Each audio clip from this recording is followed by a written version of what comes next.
Cluster योजनेसाठी वागळे औद्योगिक क्षेत्रातील 16 लघु उद्योगांचा बळी जाणार असून उद्योजकांना जागा खाली करण्याच्या आणि 48 तासाच्या आत पाडकामाच्या नोटिसा ठाणे महानगरपालिकेच्या वतीने देण्यात आल्या आहेत। या कारवाईमुळे 350हून अधिक कामगार आणि त्यांच्या 1400 पेक्षा अधिक सदस्यांच्या उपजीविकेवर गंभीर परिणाम होण्याची शक्यता आहे।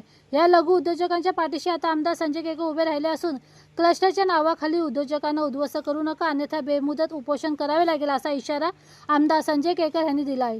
वागळे परिसरातील फेरोडाय कंपाऊंडमधील औद्योगिक क्षेत्रातील सुमारे 16 लघु उद्योजकांना ठाणे महानगरपालिकेकडून 48 तासात पाडकामाच्या नोटिसा देण्यात आल्या आहेत। या गंभीर विषयाची माहिती देण्यासाठी बुधवारी एका पत्रकार परिषदेचे आयोजन करण्यात आले होते आणि या पत्रकार परिषदेला भाजपाचे आमदार संजय केळकर उपस्थित होते। त्यावेळी त्यांनी ही माहिती दिली।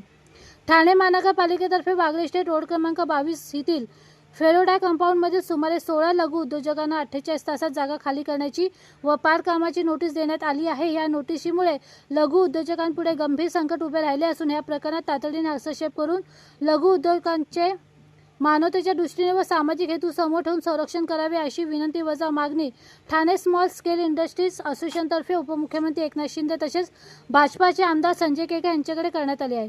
दरम्यान या प्रश्नासंदर्भात आमदार संजय केळकर यांनी आपली भूमिका स्पष्ट केली असून या योजनेला विरोध नसला तरी या योजनेसाठी उद्योजकांना उद्ध्वस्त करू नका असा इशारा केळकर यांनी दिला आहे। ठाणे शहरात एवढे गंभीर प्रश्न आहेत की विधानसभेत कोणकोणते प्रश्न मांडायचे असा विचार येतो। ज्या ठिकाणी बुलडोजर फिरवायला हवा त्या ठिकाणी तो फिरवला जात नाही, मात्र नको तिथे महापालिकेची घाई का असते असा प्रश्न केळकर यांनी उपस्थित केला। या उद्योगांमध्ये 350हून अधिक कामगार कार्यरत असून त्यांच्या कुटुंबासह सुमारे 1400 पेक्षा अधिक व्यक्तींचा उदरनिर्वाह या उद्योगावर अवलंबून आहे। अचानक होणाऱ्या कारवाईमुळे उद्योगांचे मोठे आर्थिक नुकसान होण्याबरोबरच अनेक कुटुंबावर गंभीर सामाजिक व आर्थिक परिणाम होण्याची शक्यता आहे अशी माहिती लघु उद्योजक संघटनेने दिली आहे। यापूर्वी डॉक्टर आप्पासाहेब खामबेटे यांच्या पुतळ्याच्या अनावरण कार्यक्रमात उपमुख्यमंत्री एकनाथ शिंदे यांनी एकही उद्योग विस्थापित होणार नाही अशी ग्वाही दिली होती।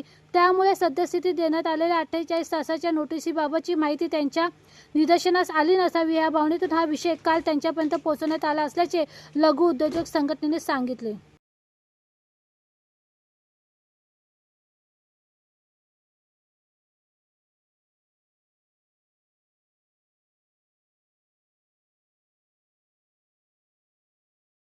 औद्योगिक वसाहत आहे आणि उद्योजकाच्या गाड्यांवर आपण बुलडोजर फिरवायला निघाले।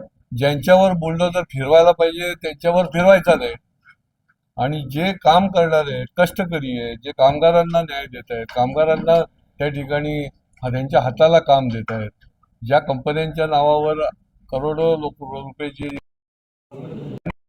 काळामध्ये देखील या कंपन्यांनी सामान जे आहे ते या ठिकाणी प्रोडक्शन करून पुरवलेलं आहे। असे हे उद्योजक आहेत। क्लस्टरच्या नावाखाली तुम्ही यांना उद्ध्वस्त करायला निघाले, हे योग्य नाही आहे। हे जुलूम जबरदस्ती जी महापालिकेची चालू आहे, ही जी हेकेखोरपणा आणि अतिरेकपणा जो चाललेला आहे तो कदापि सहन होणार नाही। याच्या पाठीमागे लघु उद्योजक संघटना पण ठामपणे उभी आहे आणि शेवटी लघु उद्योजक जो आहे तो जगला पाहिजे। जो काहीतरी निर्मिती करतोय त्याच्याशी आपण सुसंवाद साधला पाहिजे। त्याच्याऐवजी ही 48 तासात खाली करा हे कुठल्या नोटिसा द्यायला लागले? खालती सही कोणाची आहे? महापालिकेचे अधिकारी गणेश चौधरी।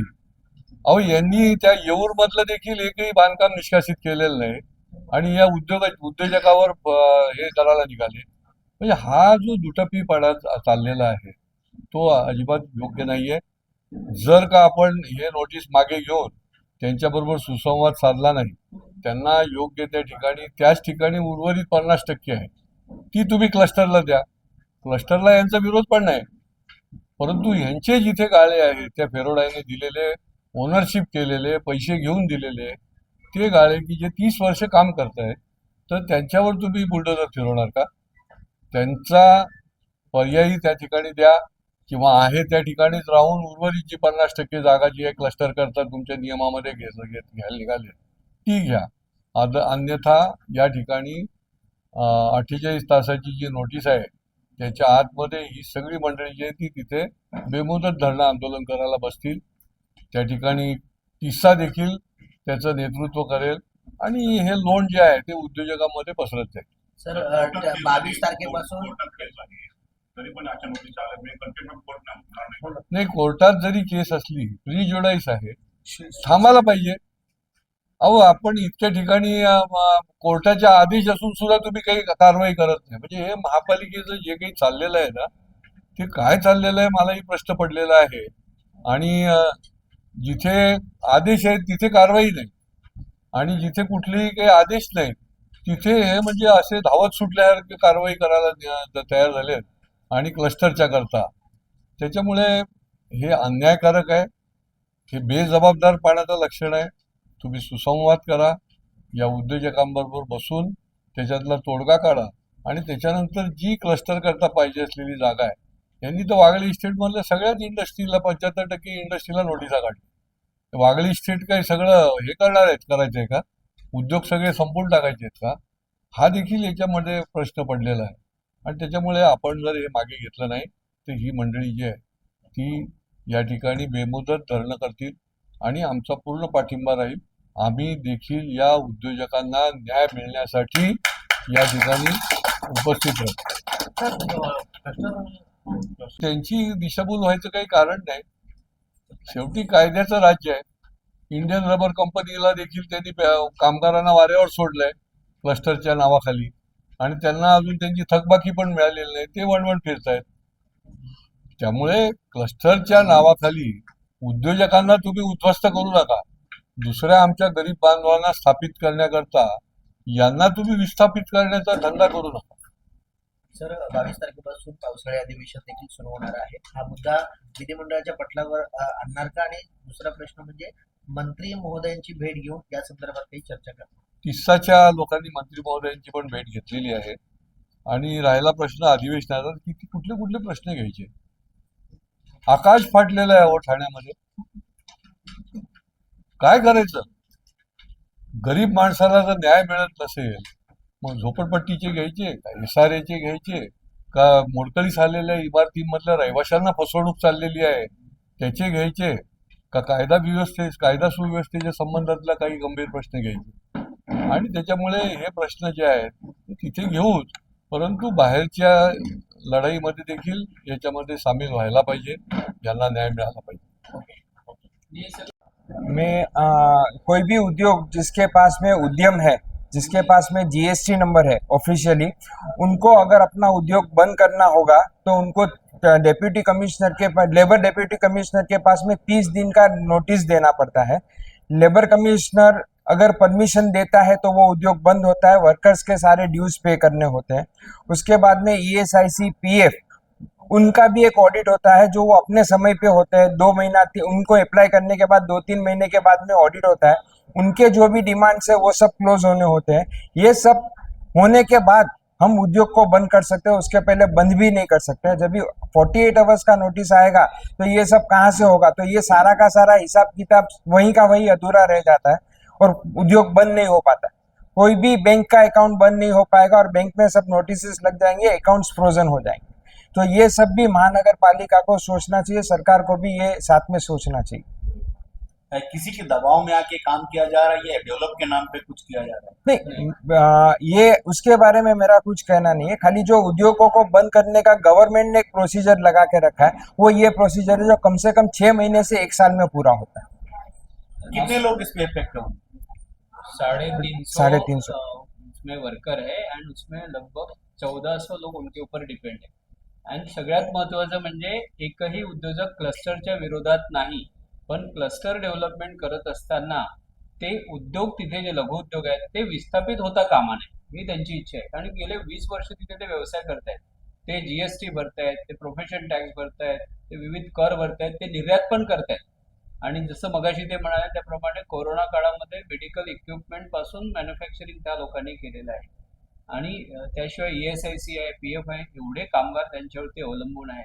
तर त्यांना असं आपण रात्रीतनं विस्थापित नाही करू शकत. तर त्यांची एवढीच मागणी आहे की समजा तुम्ही 50% प्लॉट जो घेतलेला आहे तर उरलेल्या 50% तिथे त्यांचं तुम्ही पुनर्वसन करा, त्याच ठिकाणी त्यांना स्थापन करा. की त्यांनी हजारो कोटी रुपये या सगळ्या लोकांनी बँकांकडनं कर्ज घेतलेलं आहे. नुसतं याच्यामध्ये एकच अडचण येणार नाही, तर बँकांची कर्जे आहेत, ESIC आहे, PF आहे, इतर कर आहे, GST बंद होईल, आणि कामगार सगळ्यात रस्त्यावरती. महत्वाचं, त्यांनी अत्याधुनिक मशिनरी त्या लोकांच्या तिकडे आहेत. त्या जर तिथे अचानक हे लोक आले आणि तोडफोड केली तर काय होणार आहे? तर अशी जी 48 तासाची जी नोटीस आहे त्यांना पूर्णचा वेळ दिला पाहिजे. आणि मी मगाशी ते म्हटल्याप्रमाणे कुणीही क्लस्टरच्या विरोधात नाही, पण क्लस्टर डेव्हलपमेंट करत असताना ते विस्थापित होता कामा नये. आणि रोजगारी यामुळे वाढेल, बेरोजगार होतील नाही तर ते आपल्याला थांबवायचं. काही दिवसात पावसा येणार आहे, असा टायमाला ही नोटीस पाठवणार काय? खरं एकीकडे त्यांना 15 दिवसाची नोटीस ठाणे महापालिकेच्या माध्यमातून आलेली आहे आणि ती नोटीस त्यांना 20 मेची 1 जूनला आली. त्यात 1 जून पासून 15 दिवसाचा वेळ दिला गेला होता आदल्या दिवशी.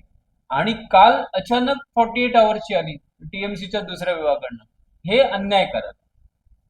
पावसाळ्यात किती नुकसान होणार? नाही, नुकसान काय ते बंद तोडणारच नाहीत तर नुकसानचा प्रश्नच येत नाहीये. असं कॅल्क्युलेशन नाही होणार. फक्त एम्प्लॉयमेंट कम्प्लीट कमी होईल. आपल्याला बेरोजगारी वाढवायची आहे का नाही? आपल्याला एक रोजगारी वाढवायची आहे ना. त्यामुळे आम्हाला खात्री आहे की शासनचा चांगला योग्य निर्णय आहे. आम्ही पाठीशी आणि माननीय मुख्यमंत्री साहेब जेव्हा होते, म्हणजे आताचे उपमुख्यमंत्री साहेब, ते जेव्हा आप्पासाहेबांच्या पुतळ्याच्या अनावरणाला आले होते ना, साहेबांनी सांगितलं होतं की एकही उद्योग इथला वागळेमधला विस्थापित होणार नाही.